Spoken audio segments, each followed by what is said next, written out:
Good morning, everyone. We're live. Welcome to Minnesota Real Estate Journal and RE Journals Breaking Through the Disruption. Got a great panel set up, ready to go for today.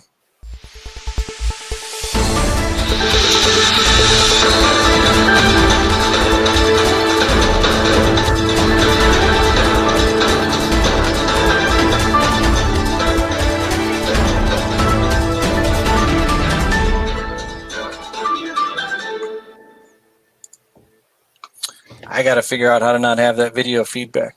Thank you, everybody, for joining. Today's topic is property management in Minnesota.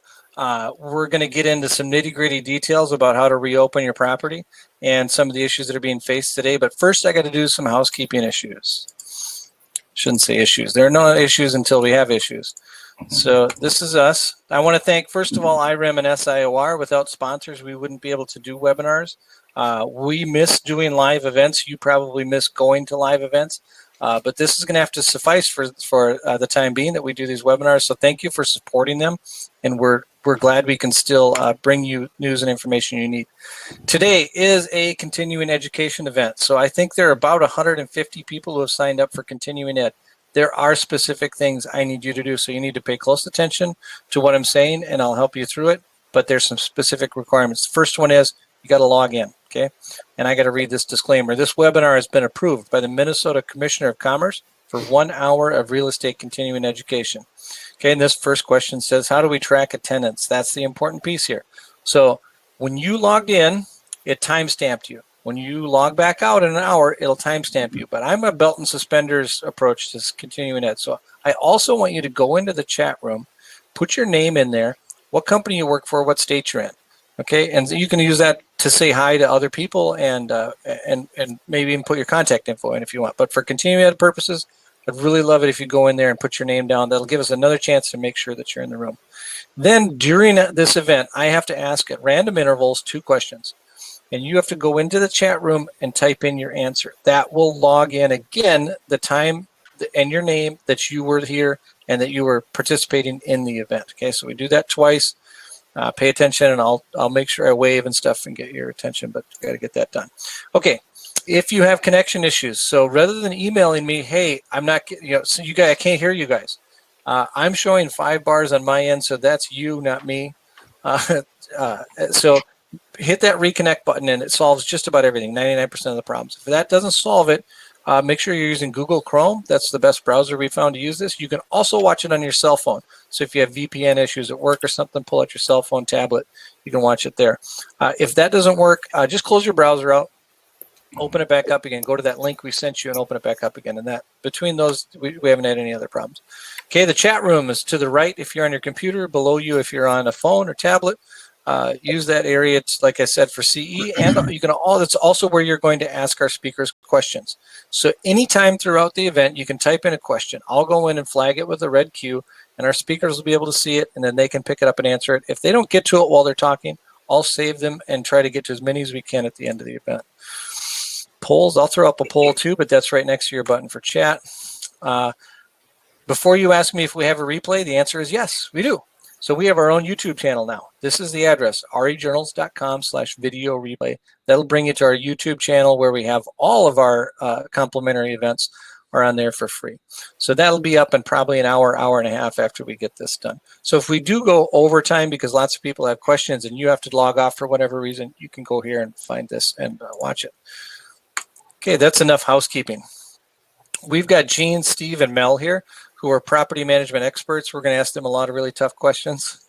Yeah, but I'm going to let them first start with, I'm going to go clockwise around my screen. I hope it's the same way in yours. But Gene, I'm going to start with you.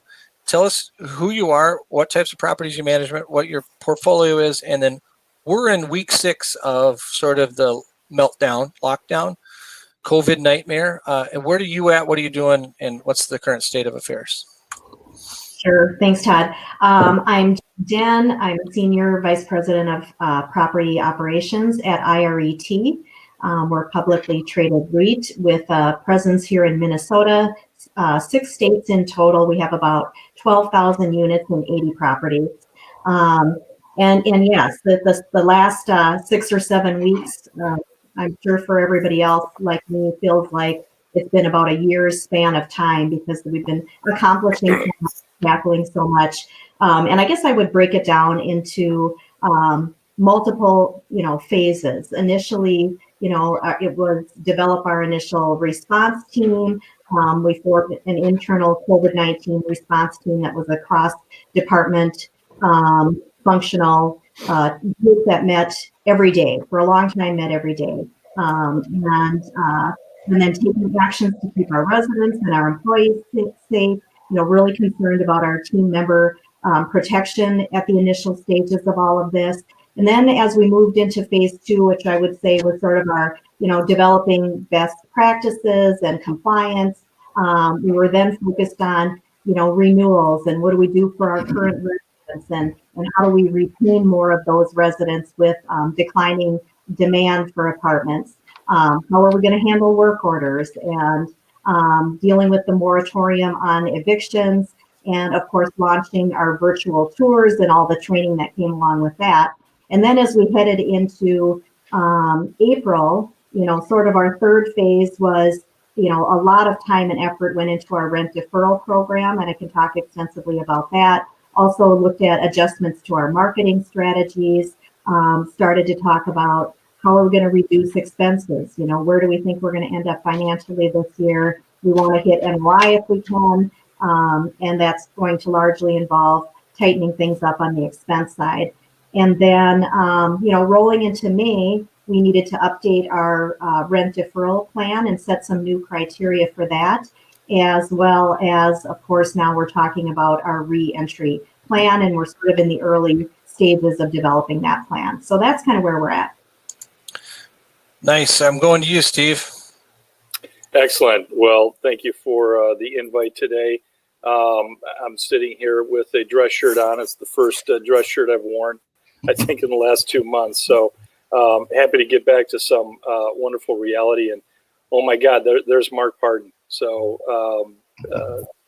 at any rate, I told you I can't delete the old slides. I knew I would do that. That's all right. This is free flowing virtual, right? This is how it works.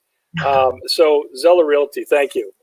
So Zeller Realty Group, we're an owner operator, private investor of real estate. We've got about 10 million square feet. We're based in Chicago, about 10 million square feet in 9 different markets. It spans the coast, or from coast to coast, I should say, although we don't have anything in the Northeast or in the deep Southwest. It's all commercial office space. Think about downtown. A couple of our projects here in Minneapolis are Fifth Street Towers and, of course, LaSalle Plaza as well. So that's a little bit about who we are. And so my role with the company is I'm a principal. I oversee all of the property management delivery across the platform. And so I work with all the managers, work with asset managers, and the like. And so that's a little bit about the role there. Thinking about, this whole pandemic, I go back to, my God, it seems like ages ago, back to sort of early February when this thing really started kicking in. And unlike, everybody else, I mean, these are truly unprecedented times. And most of us who are aged and have a little bit of gray on them, we've been through some of these before, like 9/11, like, the dot-com bubble, the 2007 economic meltdown. But this is, in and of itself has multiple factors that have come into play that have made it really, truly unique. So from our perspective, we kind of look at it as we're getting hit with waves of new aspects that we're having to deal with. And by that, I mean, you start in late February where things are cranking up, people are getting concerned. And of course, you have the possibility of a confirmed COVID-19 case in your building. So it's dealing with the impacts of cleaning, how to communicate to tenants, what should we be doing, what about supply chain that we are concerned about. And of course, every product we're looking for, so is everybody. And so we had some big supply chain challenges there. As we got into March, the building started emptying out with the stay-at-home orders, and now you're dealing with a building that's physically not being occupied. And across the board in our industry, we, as in our properties as well as really most others, our buildings continued to operate. We had skeleton crews there, so we had to figure out how to operate it on a lower scaled basis from a human capital perspective, as well as how to secure it. Now we don't have physical bodies there, so you have to secure it, but the buildings remain open. And so as we're working through all of that, we get kind of pinched up to the prep for April 1st, and that's the first big date when everybody has to pay rent in the new world. And so we did a lot of preparation for that, and of course, we like so many others were receiving rent relief requests, and I'm sure we'll delve into that in greater detail. But we've done a lot of work on that side, just preparing for it and then monitoring it, frankly, because not only you've got the people asking for it, but what about the people that didn't, and how are we monitoring collections and making sure we're going through that process. Once we got going with that process and whatnot, started thinking about the next big thing, which is reentry, as Gene was talking a little bit about.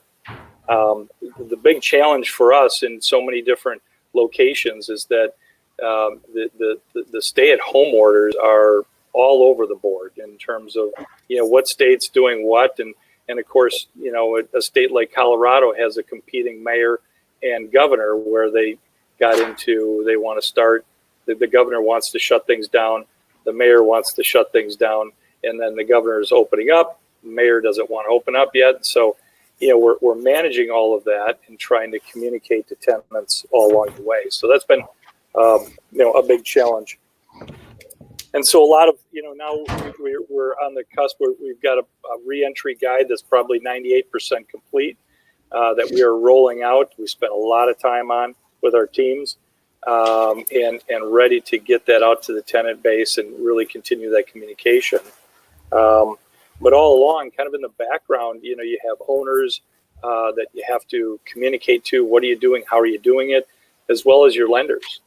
We've had a really robust communication with our lending teams, our lending partners for that piece to keep them up to date and up to speed. So that's kind of where we are. I mean, the good news is that everyone's in the same boat. I talked to a lot of different groups, and I sat on a BOMA International committee as we developed, standards from a BOMA International perspective on re-entering, tenant re-entry, I should say. And no one has this figured out, so everybody is working, kind of leaning on one another to see what the best practices are. And everything you do seemingly is kind of getting created from scratch. So that's where we are today. I think we feel like we're in a good place, but there are many challenges ahead. Once the tenants come back, what does that really look like? We have, I'm sure we're going to get into that further as we get into the discussion today. But that's kind of where we sit today. Excellent, thank you, Mel. It's to you. Good morning, everybody. Thanks, Todd, for inviting me on the panel. It's been a lot of fun watching the different journal topics and different panelists around. And as Steve was saying, it sounds like the majority of us are pretty much doing the same thing. But starting out with Clarity Commercial, we formed Clarity Commercial in January of 2018. We have about 33 properties around Minnesota, one in Texas, one in California, just about 2 million square feet, all commercial office building, a couple retail strip centers, a couple medical buildings. And with the smaller buildings and the transition that we've been going through, we were already set up to where the managers were able to work from home. So that wasn't necessarily too much of a transition, but the information and the sporadic nature that was coming, all these things were coming in and from different people. And it was really crazy at the beginning.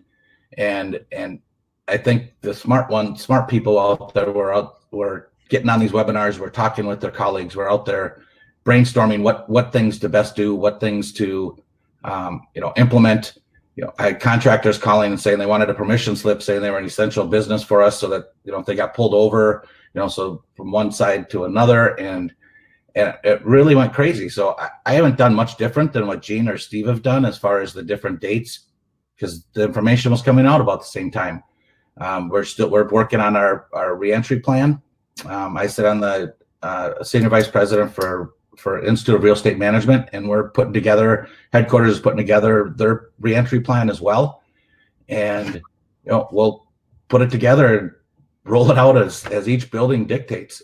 Because each building is different. Each tenant within those buildings are different. And so I'm looking forward to the new norm. I think my team is looking forward to the new norm. There's some really neat flexibility things that people are able to do by working at home. I mean, you don't need to set up a board meeting or a meeting with your owner to find 3 days that work between all of you. You can actually just, hey, you ready to jump on a Zoom call? And you can jump right on a call.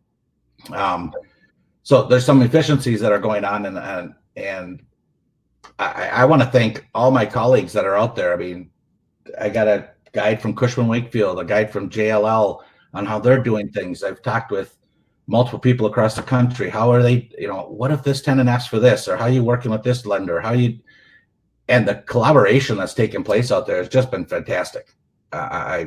Everybody wants the best thing. You want to work together with your tenants. You want to work together. There's no turf wars or boundaries or anything. It's hey, this is all new. What can we do to get through it? So looking forward to the questions, looking forward to seeing how the rest of this panel goes. But thanks again for inviting me, and onward and upward.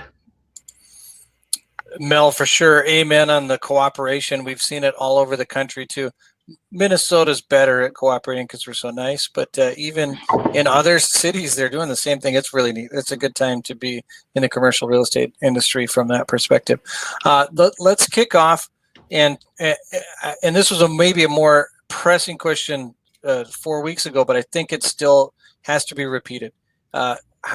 April 1st came around, and rent collections on a national basis were not as bad as expected. There were a lot of people paid rent, both office, industrial, retail, and apartments. But now a lot of people are saying this May 1st. So we've got 2 days. I'm going to start with Gene in the multifamily market. How do you think May 1st is going to go? What are you doing to prepare for it? And what kind of conversations are happening? Well, we built a great program using WordPress last month. That allowed us to invite residents to apply for a rent deferral using a web-based form. And we really took it off of the site teams, and we assembled a team of people, kind of a cross-section, people who we just thought maybe had some capacity and were, could handle this. And then we divided them into regions. And so residents applied for that deferral. We were not sure what to expect heading into April. Like everybody else, we thought it would be worse than it was. And we probably had just a little over 1% of our residents asked for a deferral and were approved for that. So those forms came in, and we asked to have the residents upload third-party verification. So that we could, they needed to demonstrate that it was indeed a COVID related hardship.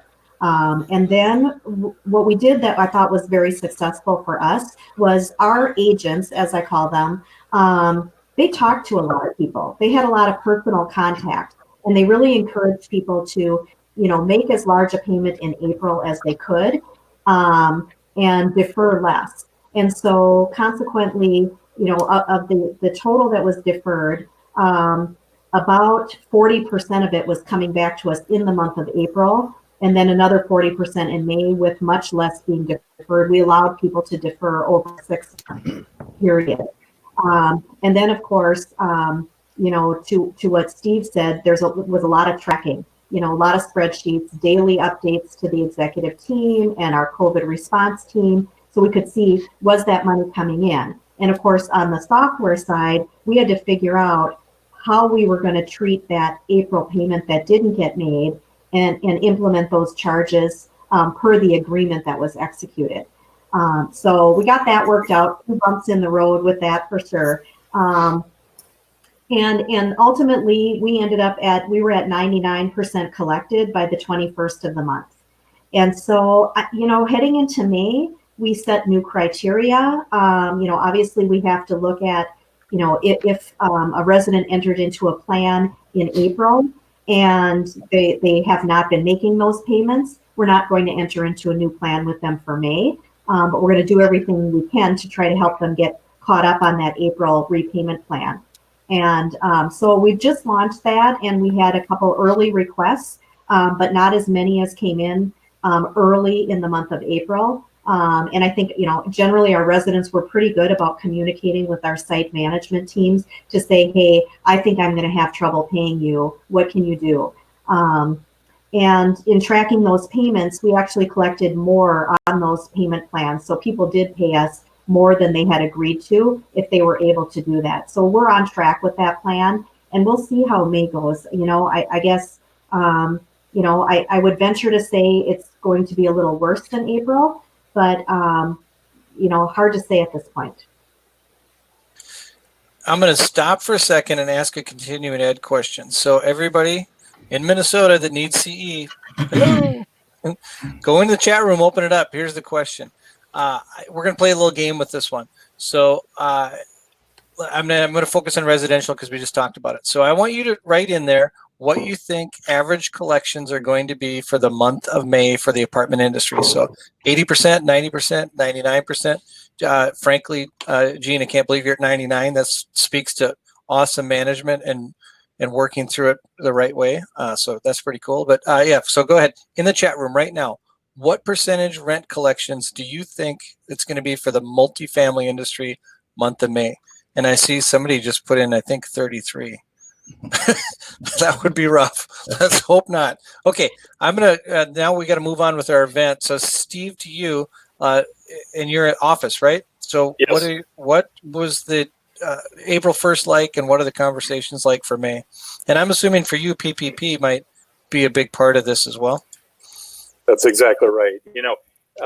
As April 1st, even before April 1st, we started getting some inquiries from tenants about what the program is, or deferring some rent, abating some rent, and so it came in multiple forms. I can tell you across our portfolio, when you take it as a percentage of the monthly billing, I think it was like 8% was asked to be deferred, abated, or otherwise.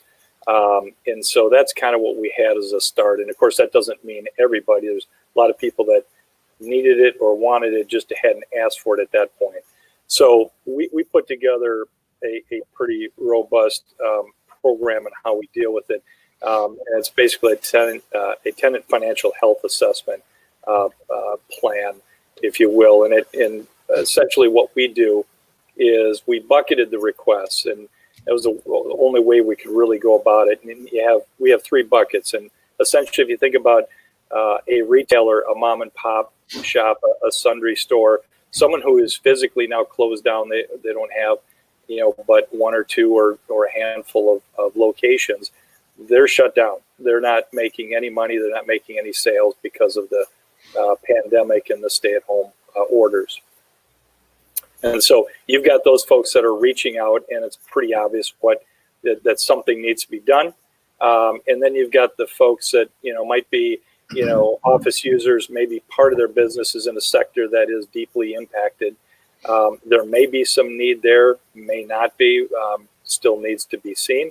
And then, of course, there's a whole slew of folks that, just out of course of normal business, I'm asking because everybody else is asking. And that's, that was their game plan. And so we've gone through and really kind of vetted to say, we are not that bank. We're not a banking institution. And so we're not that go-to. And we've provided resources to folks particularly to the PPP, and helped give them some guidance as to where they could go. And amazingly, a lot of those groups that did initially ask actually went after that program and did get subsequent funding. And so, I know that program's in the second phase right now, but that really helped out a lot of individuals. But of course, I had a number of folks that, a story where in another market, we had a law firm, and pretty sizable law firm, ask us for something like 4 months relief, and they do all of our legal work in that particular market. And so there was clearly a disconnect with people, even within companies, as to who they're doing business with and what they really need. And so, you kind of work through that. But essentially, for those folks that really truly need it, we put together a pre-negotiation agreement, which is kind of an NDA, non-disclosure agreement.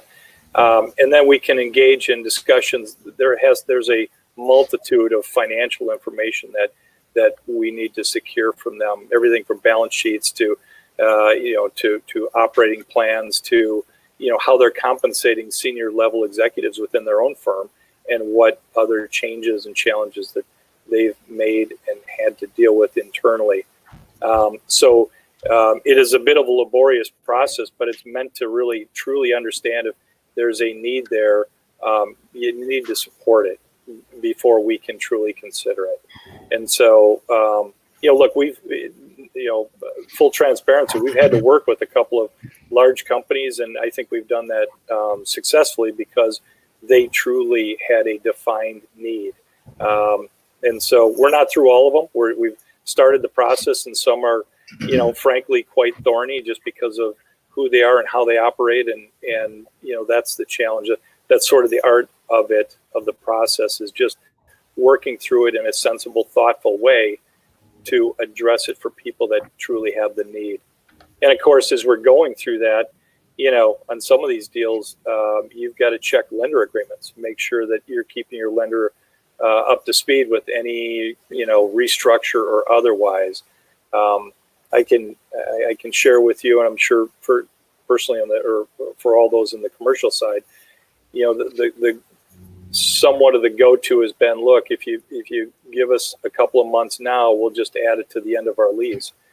And frankly, that does nothing for valuation. It's essentially an abatement that doesn't do anything. And so looking at, more like an earlier payback, built it into the remainder of the lease, or some other restructure is probably more likely what landlords are going to be amenable to, or at least open to. Adding it to the back end of a lease just doesn't really move any needle that's helpful. So that's a little bit about how that process is going. We're working through it right now. In terms of where we see May, we have these executive calls internally, and it really is interesting.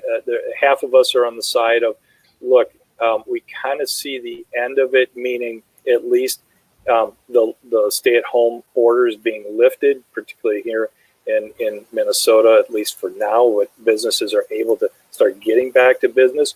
So people can kind of now define it and figure out what that means and really think through how they get back to business, as opposed to a month ago when everybody's working from home and wondering what is up and the world is upside down, and what does this mean for my business.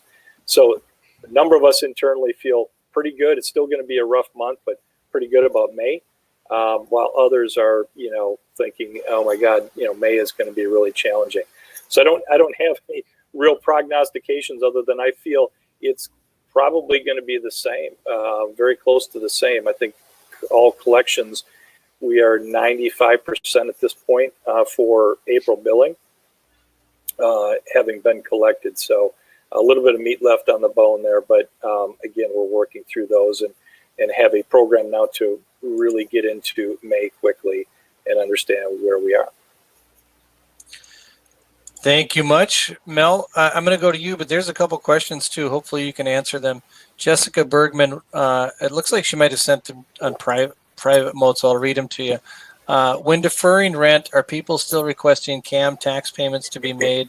And then she goes into another question on, are you doing blend and extend, just adding the payments onto the end, or what other types of repayment options have you come up with? So, Yes, and yes. It really depends on the tenant. I mean, to Steve's point, we want to make sure that people are legitimately making a legitimate request. So we're asking for their balance sheets. We're asking for their past couple of years of sales. We're asking, for them to be accountable to, show that there is a need. I mean, obviously, if it's a restaurant and the restaurant is shut down, well, that's pretty obvious, and so you kind of work with that tenant accordingly. But I think to answer the first question about CAM and tax payments, at a minimum, that we don't have one tenant, one owner, one client who are allowing CAM and tax payments to go without being paid. The building is still up and running. There's still expenses that are being made, and so if that's across the board being paid for us. As far as rent goes, we're really working with each tenant individually, and some of them we have extended on to the end of the lease. Most of our clients most of our tenants are small mom and pops, and so to add on for a couple months at the end, and maybe depending upon the landlord's leverage, allow them to defer it to the next couple months, or take this month off and then the next 3 months pay a third of it back, or not knowing when things are going to open up back in April. That was really challenging. Had no idea what to even plan for. And so now with May and things loosening up and people opening up, restaurants they're getting really good at curbside pickup, and they're adapting. People are really being creative out there. It's a little bit challenging for those, nail salons or beauty parlor type people, but they're going to find a way to make it work. And so to answer those questions again, CAM and tax payments for sure. Rent is just on tenant by tenant. We're asking them to validate, make sure that they don't have sitting on a boatload of money. We've been also providing resources, the commercial side, the PPP part, the EIDL, all the different programs that we can. We're providing it to the tenants, providing it to the landlords. But 2 months, it should bounce back pretty good. I think if it goes much more, then we're going to be in trouble. Yeah, and I would add, Todd, to that. Thinking about where we were in April, as people are asking for this, from an ownership perspective, how do you truly quantify what your impact is? We don't even know. We can't even see the light at the end of the tunnel at that point. And so, as Mel was saying, I mean, we're going to have a much better, idea here at the end of the next month. But as businesses get back to work, at least to a new normal, and kind of find their footing as to how they can operate, but on a split shift or back to the office, you then have an ability to say, okay, now truly, what is the impact? What has the impact been? We've had some firms, frankly, ask for a rent restructure that includes deferral through the end of the year, which just seems ridiculous. And it's kind of like, did you put any thought into what you're asking for? Because you don't even know what your impact is going to be. And so that's been, really part of the challenge of this whole process. And one comment about the operating and, the tax and operating expenses. We've had a number of questions from folks asking, look, because we're not there, you're not having to clean the building. Are you giving us a credit for expenses saved? And frankly, that gets baked into the whole year expenses. So if we're able to save because we've reduced labor or other components, that will certainly flesh itself out. But it's not a month by month. Hey, we're going to be able to give a credit for this or that. This is great. We've burned up 34 minutes of our time so far, and we got one question answered. But you've built in a lot of other things into that question, so this is good. There's two things I want to make sure we get to, and one is that CAM issue and income statements, and then we'll get to this reopening. So I'd like to start this reopening question in about 5 minutes. So let's go through this one really quick. And Gene, sounds like your income statements aren't that beat up, but are you considering deferring capital projects? Are there other things you're looking at on the expense side that help balance out for the building owners the possibility of not having rent? Yes. And as a matter of fact, yes, we had a fantastic first quarter. So But yeah, we have been talking about, lots of ways to reduce expenses. Most of it is around what can we do in-house that we would normally contract out. So any of our spring lawn cleaning, if we would normally hire out to have somebody do seasonal plantings of flower beds, doing that in-house, taking on some of the building cleaning in-house. Of course, we're stepping up that cleaning, so it requires more attention and time. Opening our pools in-house, our service technicians have, because we're only doing emergency maintenance work orders, they have some time. So figuring out how to open those pools, and we're not even sure at this point if we're going to open pools for the season, but we still need to open the pool and get it started up. Otherwise, it would be disastrous next season. As much of the turn process as we can do in-house, we're focused on, just doing a lot of things that are best practices, checking the temperature settings for common areas, obviously not running air conditioning in our fitness spaces that are not in use or any of our amenity spaces. We're rebidding all of our contracts. And on the income side, really trying to look at, we have some properties where we don't charge at all for parking. So can we implement a garage charge for new residents coming in? We would just, grandfather people in on something like that. But we're also looking at a few ways to increase on the income side to, try to do the best we can on the bottom line. And of course, the silver lining with all of that is that some of these things that we're going to do best practices, we might realize these are things that we can do all the time. Nice. Mel, I'm going to go down to you. As far as same question?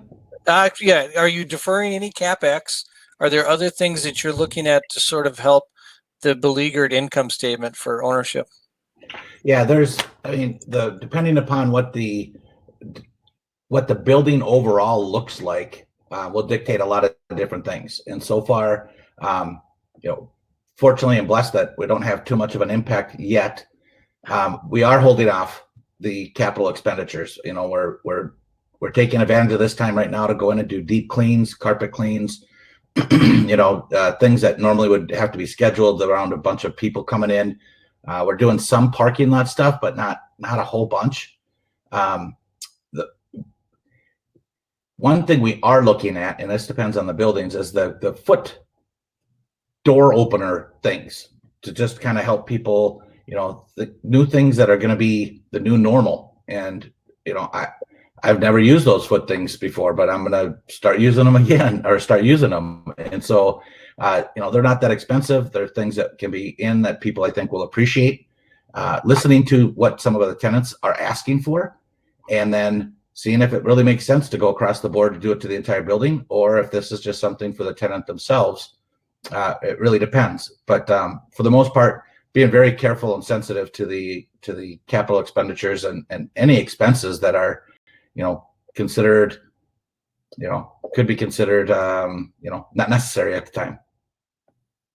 And I don't think I fully answered that. So just on the capital side, we're doing the same. We're deferring what we can. Some of it is absolute no-brainers. If we were budgeting for a new key track system, for example, that can certainly wait. It's not an urgent item. On the other hand, if the pool is closed anyway because we can't open it and we need a pool resurfacing, we're moving forward with projects like that because it adds insult to injury for our residents. So we're going to get those things done. Steve, anything to add? Oh, actually, Steve, there's a question here. Let me ask it quick. James Halverson, can you see that on your screen? How are you handling tracking non-emergency work orders that you're deferring? We have concerns about creating a backlog that could be problematic and expensive down the road. Well, because we have our engineers at the building, albeit on more of a skeleton crew and a rotational basis, we are taking this time to really dig into all of that. All the things that, we've said across the board, so long as we can have engineers there, they can socially distant, they're not, no one's working on top of one another. We've got projects through the building that we can truly take this time and, take this opportunity, if you will, to truly prepare the building for that physical tenant reentry. So we don't have a backlog of work orders. Now, as you know, as tenants come back and then you get the more typical work orders, that's a different story and how we address that. That's more in our reentry program. You know, we've got we sort of look at it as how do we then re-engage and what can we do after hours.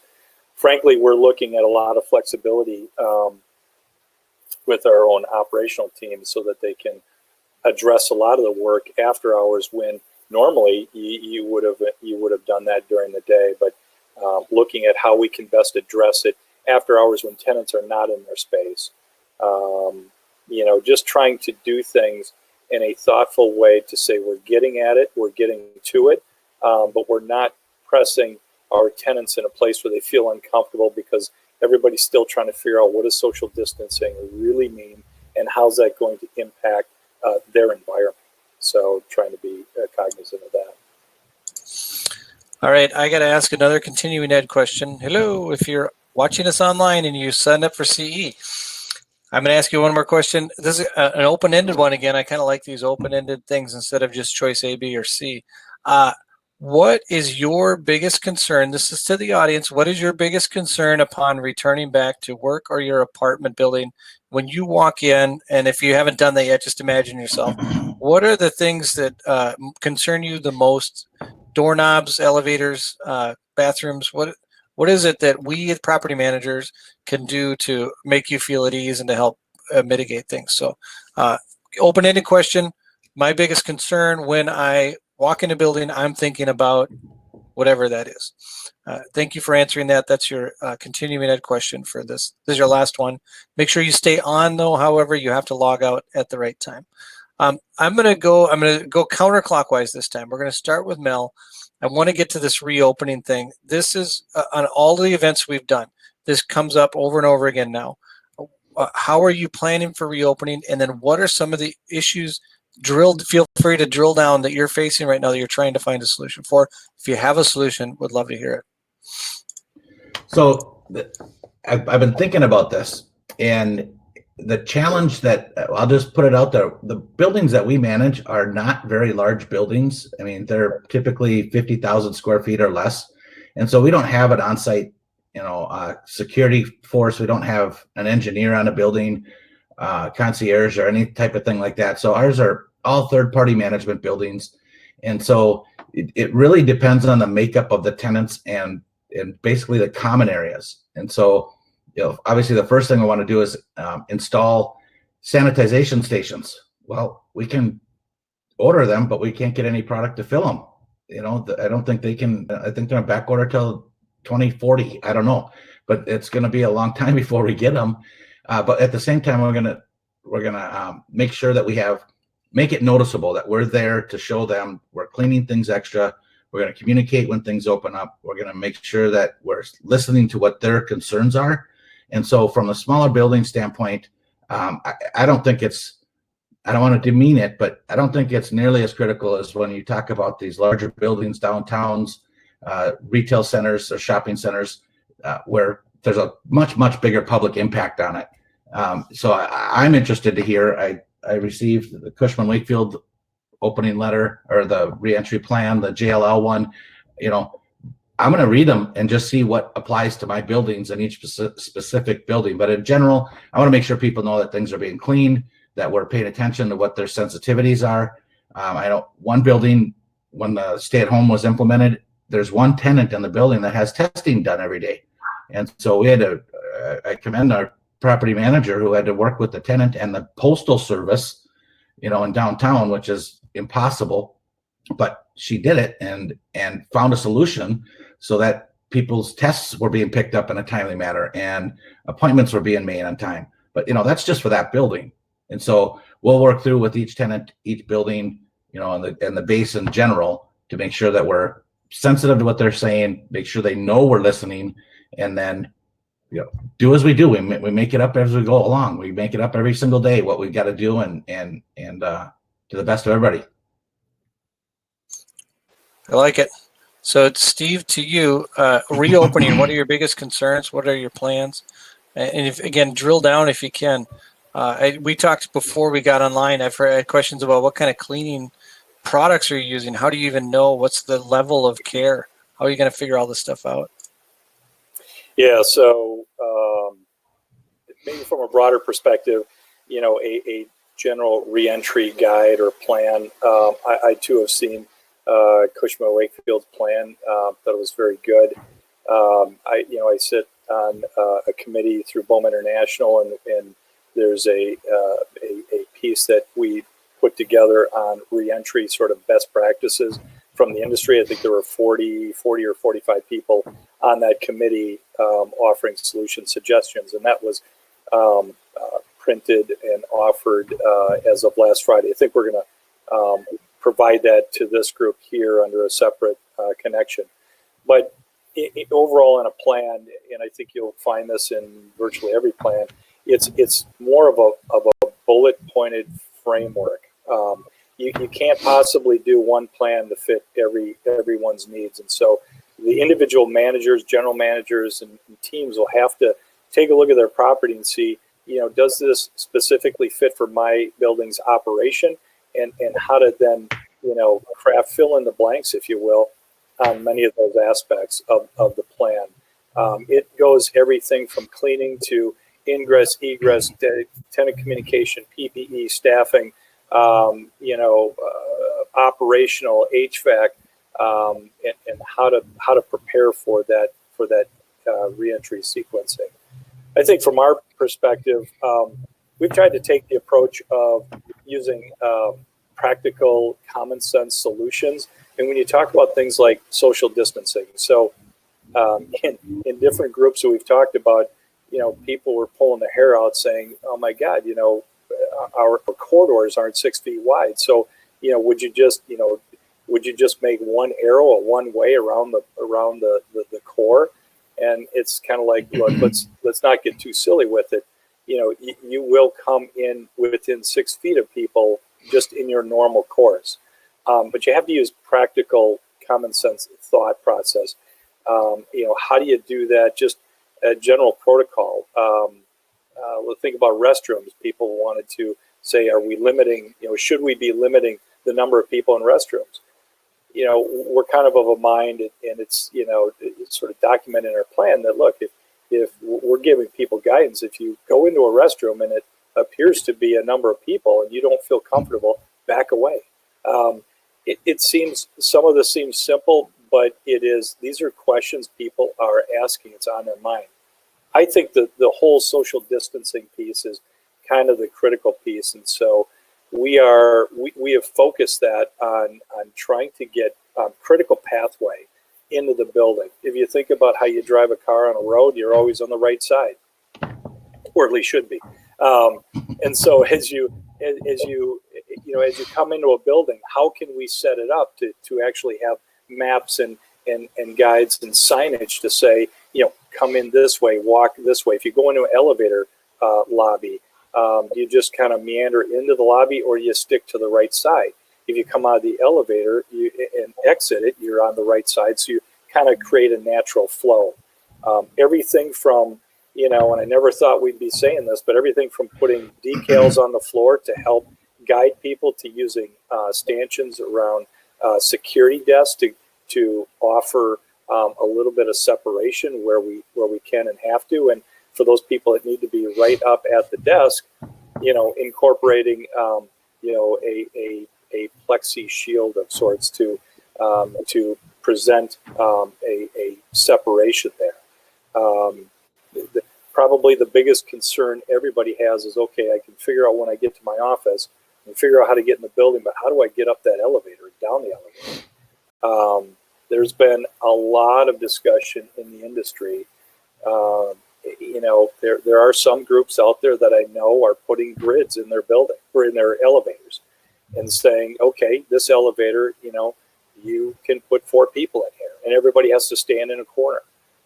Frankly, if you take social distancing literally, you'd only get one person in just about every elevator in this city, because of the distance. And so that's not practical. You know, you're going to have lines of people waiting. Now you got groups waiting next to one another.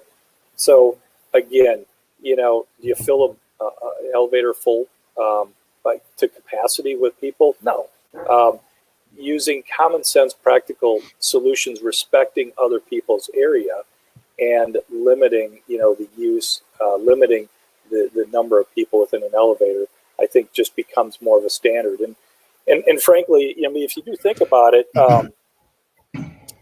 you know, I'm not talking to a number of folks. There's not one group out there that feels that once, you know, Governor Walz lifts the order, whenever that may be, that there's going to be a massive rush back to the buildings.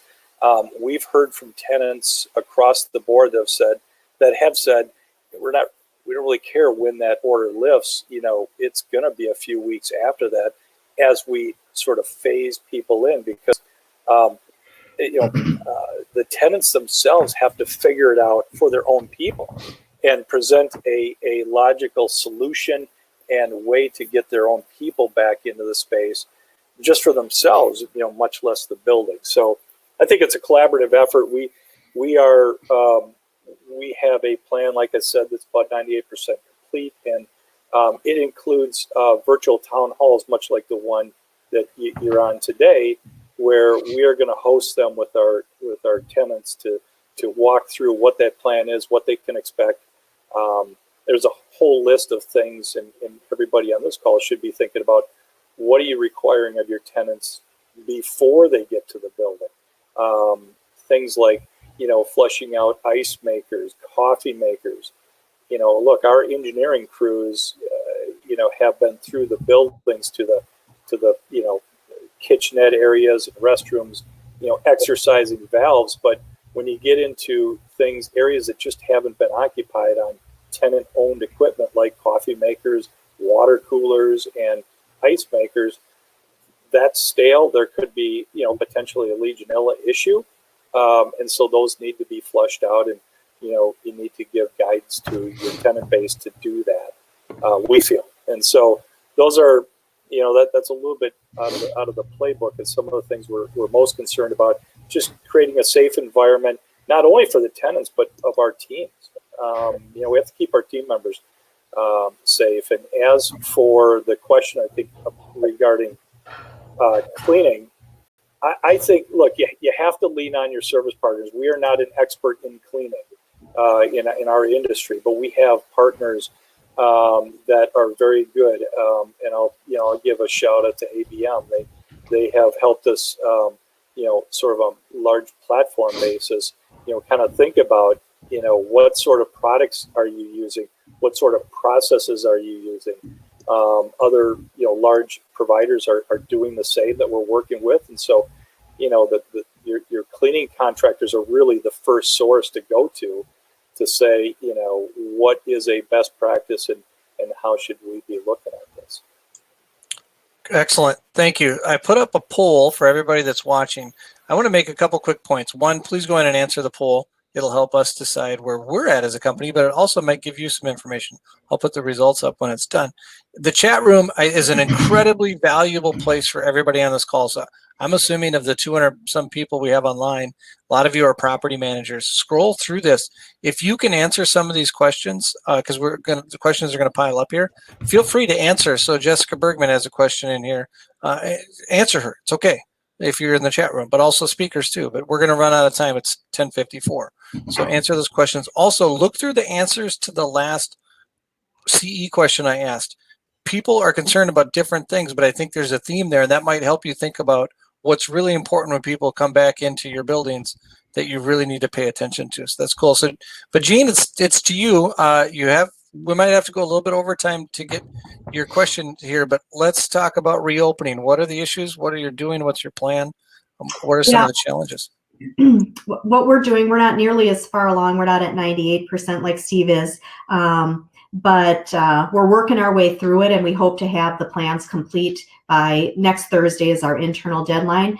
We took our COVID response team and divided into 2 subgroups so that we could work in smaller groups to develop plans for On the one side are our corporate office folks. Our headquarters is in Minot, North Dakota, but we also have executive offices here in Minneapolis, in Steve's building, as a matter of fact, LaSalle Plaza.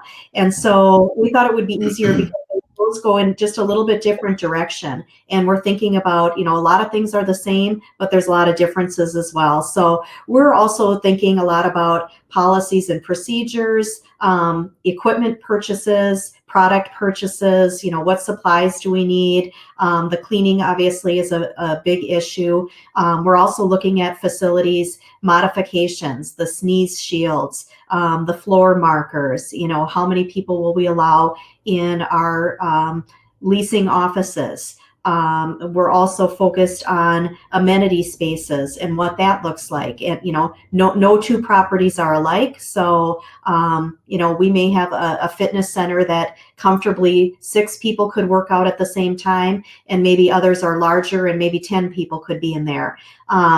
So we're thinking a lot about how to manage that. We're thinking about, do we set up some online reservations so that you could specifically reserve from 7 a.m. to 7:30 a specific treadmill, and you do it electronically, and you have a chance, an opportunity to book that piece of equipment so that you don't have to go down from your apartment and find that there are already, we're already at our new capacity for that space.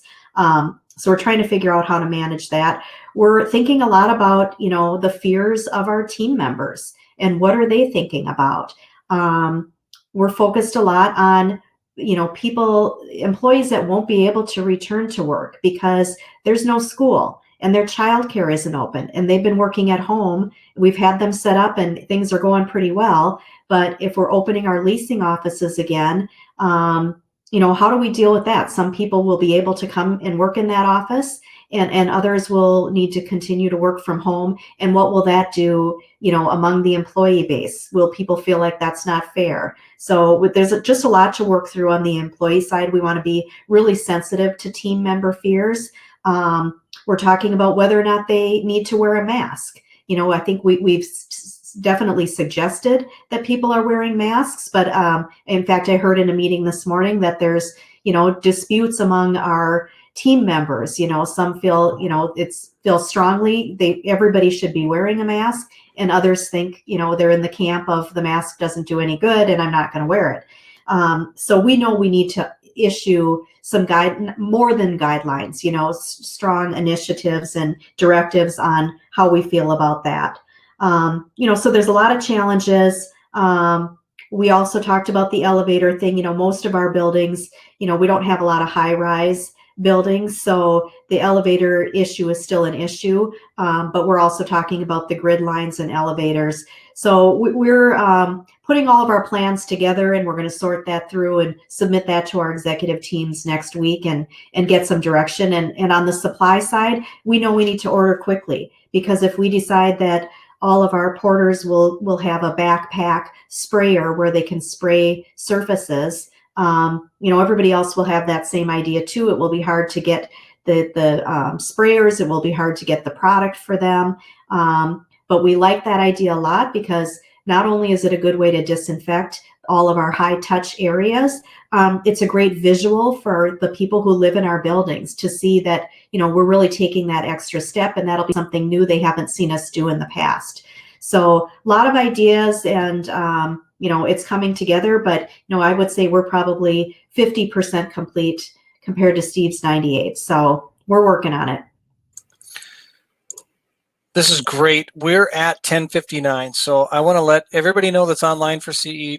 Punch your name in real quick. Belt and suspenders approach, but when you log off, we should get a log of that you were on the whole time. Thank you for attending. If you have to jump off, did the three of you, are you okay going 10-15 minutes over? Sure. Okay. So I'm going to put up on the screen again I'm having problems. Technical difficulties, hold please. This is where, if you have to jump off quick, this is where the last 15 minutes of this program will be. rejournals.com/video replay. All of them will be on there. So thank you for attending if you have to jump off. I'm going to dig into the chat room here, and there's so much is coming on here. It's going to take forever to get to these questions. Thank you, everybody, for participating in the chat room. Here we go. If this is a really good question from Lori, I butcher her last names. Her name's Laura. If tenants could start using parking lots or are going to start using parking lots to conduct their business, should we be setting parameters on that? Are tenants planning on doing this? I just took my dog to the vet, my puppy, and we did most of the appointment in the parking lot. If that had been a multi-tenant building, what are we doing? Anybody, Mel and Steve, any thoughts on that?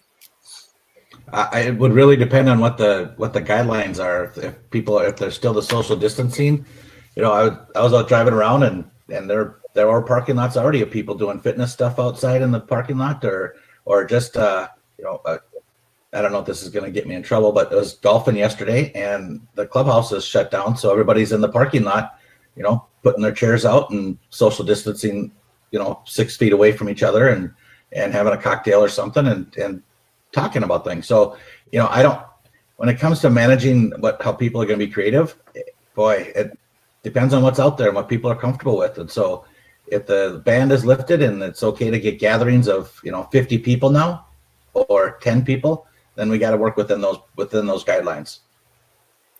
Yeah, the only thing I would add to that is most of our buildings have underground parking attached to it, so it's pretty confined. And frankly, I would hesitate to allow any activity just because cars going through it. It presents a dangerous condition. But for those assets that maybe in a suburban location that have large areas, look, I think we all have to adapt a little bit. And your immediate response is no. It's too dangerous. It's a parking lot, not a playground. But if there's a way that you can, work with tenants, part of the tenant reentry is understanding, communicating with tenants beforehand and understanding, how they are looking at the world and maybe what their needs are that you don't already have, and how could then you create something. Maybe there's an area in the parking lot that you could, physically cordon off and allow people to, socially distance in a gathering in that area as opposed to strewn throughout the whole lot. So I think just thinking through the ask, and instead of saying immediately no, figure out how to say yes, but do it in a thoughtful way to protect everybody. I think would be a good way to go. I just realized that our software is only showing me about the last 100 comments on here, and with everybody signing off, all of the questions went out of my queue. So if let's just go around and do a final thoughts then. And if you happen to see a question while you were scrolling too, try to get to that. I'll try to rack my brain and see if I can remember any of them. But Jean, to you, final thoughts on what's going on. If you're online and you have a question, enter it in now. I'll for sure see it. Yeah, final thoughts. There's a lot of silver linings coming out of all of this. And, even the frequency of our Zoom meetings with our team members, people are feeling really connected more so than they were before. So, that's something, that's a practice that will continue for sure. Obviously, people are very productive working at home. So we know that works. So, driving from my house in Plymouth to downtown on a snowy day makes no sense whatsoever and lose all that productivity. So just a new perspective on working at home and how productive employees can be. Obviously, on the work order side, we're doing a lot of coaching our residents through some of their own repairs. So the service techs are calling. They've talked people through repairing a stove handle, resetting a blown fuse. We had talked one person through changing her toilet flapper. So, recognizing that our residents can really be more self-sufficient than we give them credit for. And we want them to be, and I think our customers want that too, rather than have somebody in their home and they have to plan around that person. So we're thinking about some, laminating some instructions for easy to make repairs in your apartment. And maybe now every apartment also comes with a little toolkit so they can make some of their own repairs. That's definitely a silver lining. Probably the biggest silver lining is the virtual tours. and showing our customers our spaces in a completely different way. It'll change the way our renters shop for apartments. They'll narrow their search by looking at those videos first, and then deciding, narrow down to one or two and making an in-person visit. But we'll be able to give them multiple options for introducing them to what we offer. As opposed to, the rule of thumb was always the goal is to get them out to the property. We don't have to do that anymore. And so we're getting good at those virtual tours. As a matter of fact, we're having a contest now with all administrative team members. They're all submitting a video. We're giving away some prizes. We'll have some voting next week. And people are having a lot of fun with that. And that was our way to really build our video library and also increase the comfort level of our team members in doing a video tour. So silver linings, I guess, would be my parting words.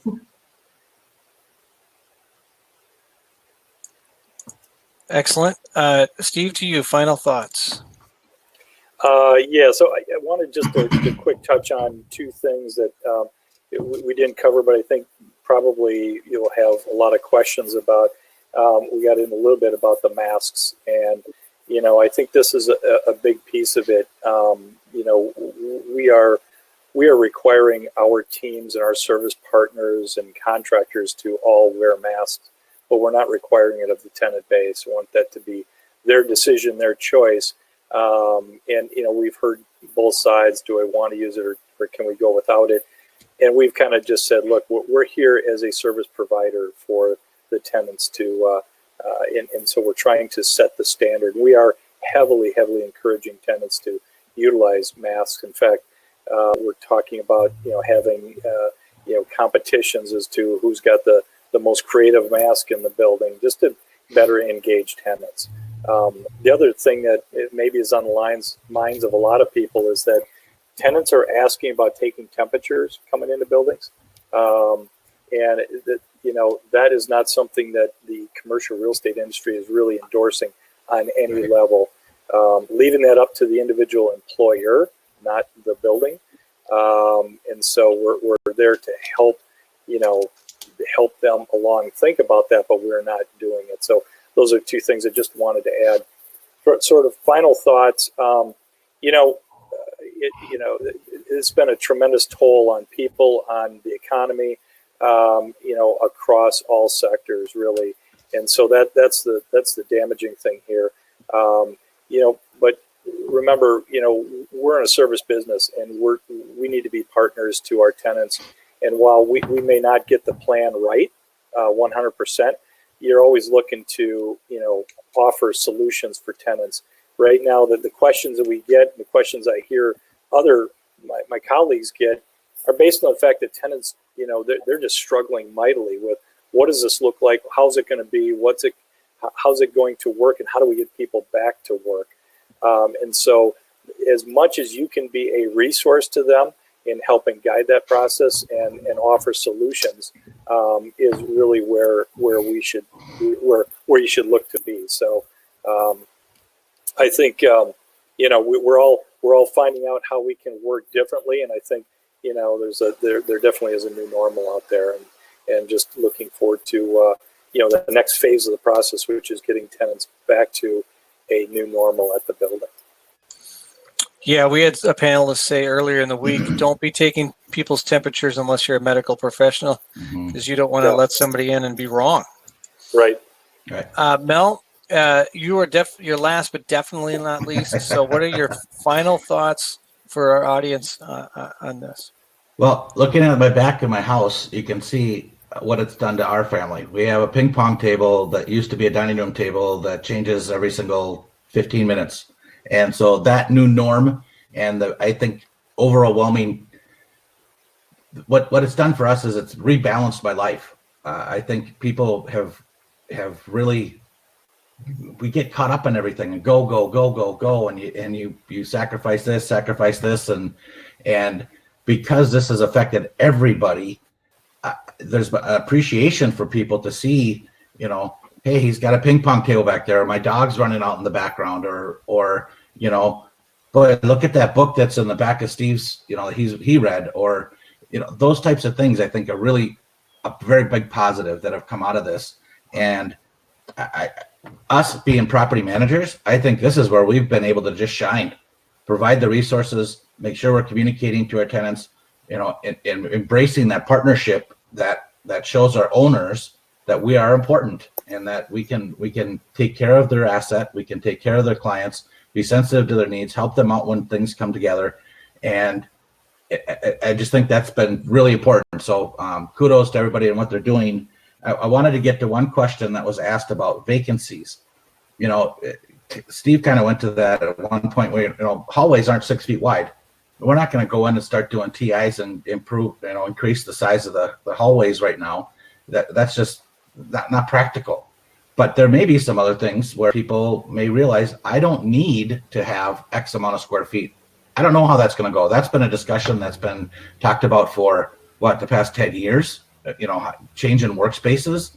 I mean, Baker's, what was it? Baker Square, not Baker Square. Transwestern, I think Hans did it down in the building downtown, the old Armory, where he did one whole floor, 50,000 square feet of the different wide open spaces. That still is going to come true. I'm looking to do it in my own space. So that, I don't know how much it's going to be impacting right now. Hopefully all of your tenants are able to stay in business and come back to work and fulfill their lease obligations. So I don't know if there's going to be a major rush to go and rebuild out buildings and common areas. And then I'm looking forward to the new way of doing things as well. I think it's going to be great. My managers are working. My team is out working at home, going out and doing things, being more flexible. Maybe doing some more work later at night, but it's a balance. And so I'm excited about the positive stuff with this coming out, and just encourage everybody to still be collaborative, be thinking about things, be working with people, and partnering up. Thank you. This has been wonderful. If any of the audience has questions that didn't get answered, I put up on the screen our panelists' email addresses. I'm assuming most of them would be happy to talk to you. We at Minnesota Real Estate Journal also made an executive decision this morning after doing our third property management. We're going to put a page up on our website nationally, so it'll be at RE Journals, and we're going to try to gather from these folks as much information as we can, because I think there are a lot of questions that, like all of these panelists have said, it's emerging. We don't even really know all the answers yet, and I love Mel's approach. We're just making it up as we go and trying to do everything we possibly can and see if we can't do it right. So appreciate everybody's time. I'm going to leave the chat room open just for a couple minutes, but speakers, you can sign off, and we'll leave this running. But again, it'll be available on our YouTube channel.